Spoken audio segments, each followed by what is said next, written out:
David Smith here with another Flipped Classroom math video. A few tips before we start. Remember that you can slow down or speed up the playback if that helps you follow along. You can also pause the video at any point to catch up with your notes or try the problems before I explain them. Lastly, you could turn on the captions and read my words going along below the bottom of the screen. Okay, now let's take a look at some equivalent angles. Because the sine function is periodic, it repeats over time, and because of the geometry of how the unit circle works, there's a lot of equivalent angles that will give you the same value as sine theta. So I've marked my unit circle, I put my theta, 35 degrees, and the question is, which angles give the same value as sine theta?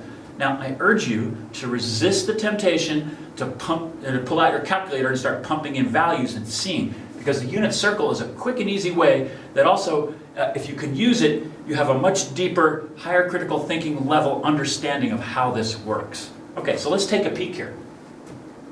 I'm going to drop my vertical. There's my right angle. That distance is sine theta. That's the y value, right? It's y. So check this out. There's another one right there where I have this theta is 35, right? If we've come up that way, it's going to be the same height. So what's that angle measured from here?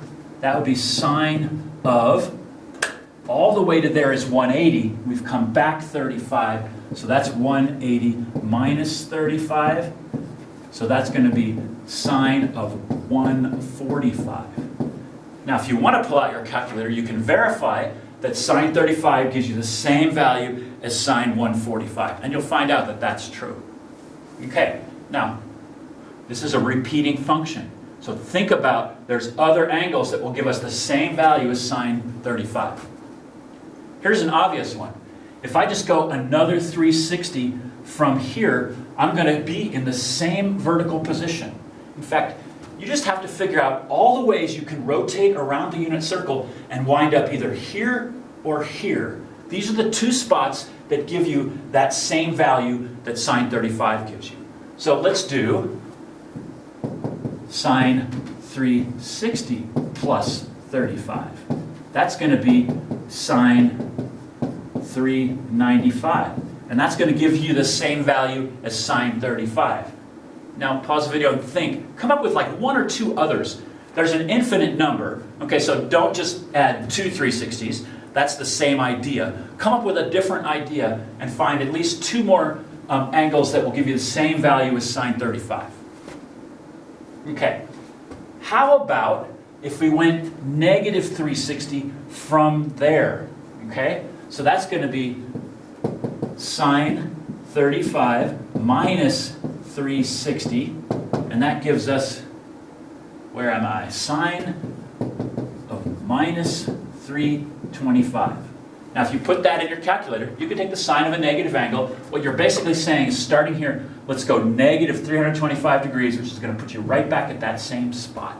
Okay? Think of another one. Check this out. Sine negative 180 gets me to here, so another negative 35 is going to get me there. So that's going to be sine of negative 205, right? 215, sorry. That's going to do it, okay? So there's two more. And now you can see that the variations are endless. We could go around this unit circle more ways this way, more ways that way, but we're starting to get to the point where we don't have too many variations. Also, here's another variation for you. Sine of negative 325 is the same as the negative sine of 325. You're just going to change the sign. And think about that. Going positive 325 is going to take us right to there. So it's going to be the same distance below the x-axis as that point is above. So if we do sine of 325 and then change the sign of the answer, the positive minus sign of the answer, it's going to put us right up there, which is our same value. Okay, let's do another one. This time I'm putting, we're using 200 degrees as our theta. So we're rotating through the first quadrant, through the second quadrant, and we're down into the third quadrant. So theta, in this case, is 200 degrees, taking us all the way around there. I'm asking the same question. What values of theta give us an equivalent result when we put it into the sine function? So the first step here is think about how far down are we from the x-axis? And this little angle in there is negative 20 degrees, right? We've gone negative 20. So theoretically, if we go, we could find this spot also. That is negative 20. So these two angles are 20 degrees below. So our first one would be sine of minus 20. And you can put that in your calculator and you'll find out that that's the same value as sine 200.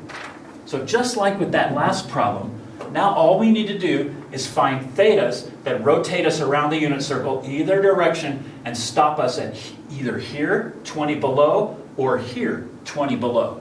So now that I've set you up for that, go ahead and pause the video and see how many you can come up with. Okay, here's our first one. Sine 360 plus 200 equals sine of 560.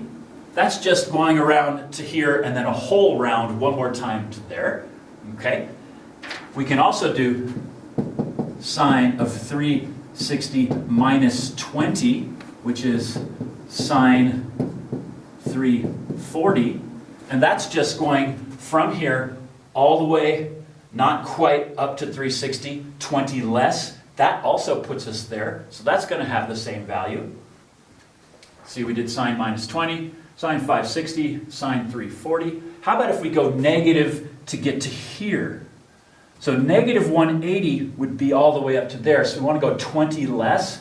So sine of negative 160 would work. You could put that in your calculator. And then remember that when we have negative angles, we can also pop the negative outside. So that's the negative sine of 160. And that we could do this with this one also. That could be the negative sine of 20 degrees. Now, undoubtedly, there are more. If you came up with a bunch, you probably have some that I don't have there. But check them with your calculator, make sure they work, and you're good to go.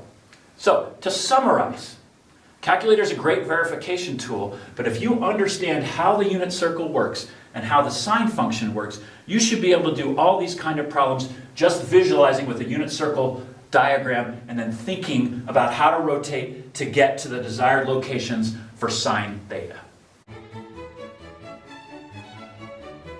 Now that you've finished watching the video, take a moment to jot down any questions you have so you can bring them to our next class and get some help. You can also watch the video again to perfect your understanding.